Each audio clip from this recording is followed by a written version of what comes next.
অবশ্যই তাদের প্রতিটা ব্যক্তিকে এবার ভোটার তালিকায় অন্তর্ভুক্ত করতে হবে এবং তার জন্য প্রয়োজন হচ্ছে বাড়ি বাড়ি গিয়ে এই ভোটার তালিকা হালনাগাদ করা। এর জন্য যৌক্তিক যে সময় লাগবে সেটা অবশ্যই সরকারকে আমরা দেওয়ার পক্ষে। আমরা বিলম্বিত বা দীর্ঘায়িত সময় নয়, যৌক্তিক সময়টাই দিতে চাই।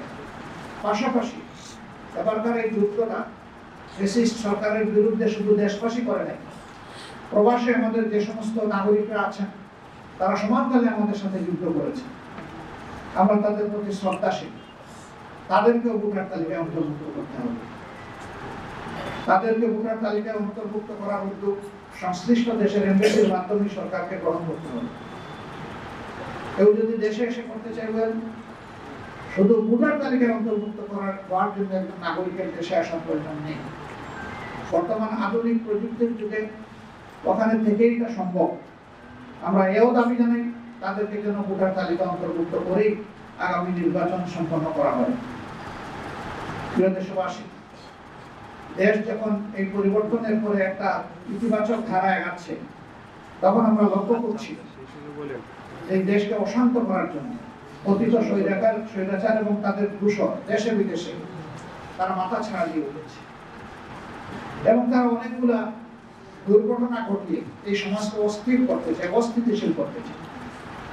আলহামদুলিল্লাহ, বাংলাদেশের বিচক্ষণ দেশপ্রেমিক জনগণ ইতিমধ্যেই তাদের ফাঁদ বুঝতে পেরে তাদেরকে ব্যর্থ করে দিয়েছে। তাদের ষড়যন্ত্র আল্লাহ তাআলা ব্যর্থ করেছেন, এই জন্য আল্লাহর দরবারে শুকরিয়া দেয়। তাদের এই অপপ্রয়াস জাতিকে আরেকবার মজবুত ভাবে ঐক্যবদ্ধ করে দিয়েছে। আমাদের প্রতিপক্ষ যদি এটা বুঝতে পারে যে এই দেশের মানুষ আর কারো কাছে অসহায়ভাবে আত্মসমর্পণ করবে না এবং কোনো চোখ রাঙানিকে পরোয়া করবে না, তাহলে তাদের জন্য এবং আমাদের জন্য কল্যাণকর।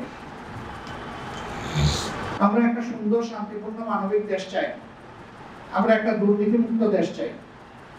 আমরা একটা জাস্ট সোসাইটি চাই, সুবিচারপূর্ণ একটা সোসাইটি চাই এবং আমরা আমাদের যুবকদেরকে এদেশের উন্নয়নের কারিগর হিসেবে আমরা প্রতিষ্ঠিত করতে চাই।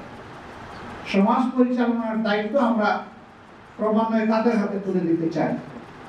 সেই বাংলাদেশ গঠনে, এমন একটি নতুন বাংলাদেশ, মানবিক বাংলাদেশ গঠনে আমরা নারী পুরুষ নির্বিশেষে সকলের প্রতি সম্মান রেখে সকলকে মর্যাদার আসনে প্রতিষ্ঠিত করার লক্ষ্যে আমাদের যে প্রয়াস, সেই প্রয়াসে আমরা দেশবাসীর পরামর্শ চাই, দোয়া চাই, ভালোবাসা চাই, সমর্থন চাই, পাশে চাই, সাথে চাই।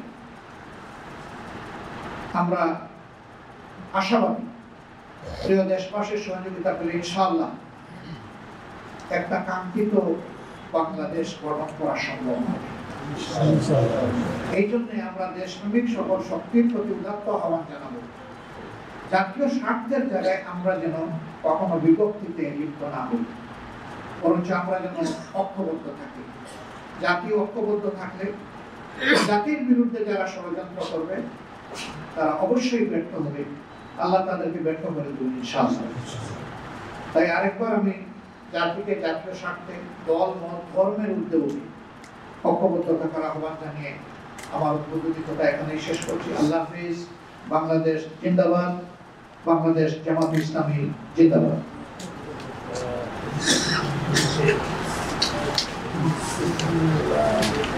ওকে।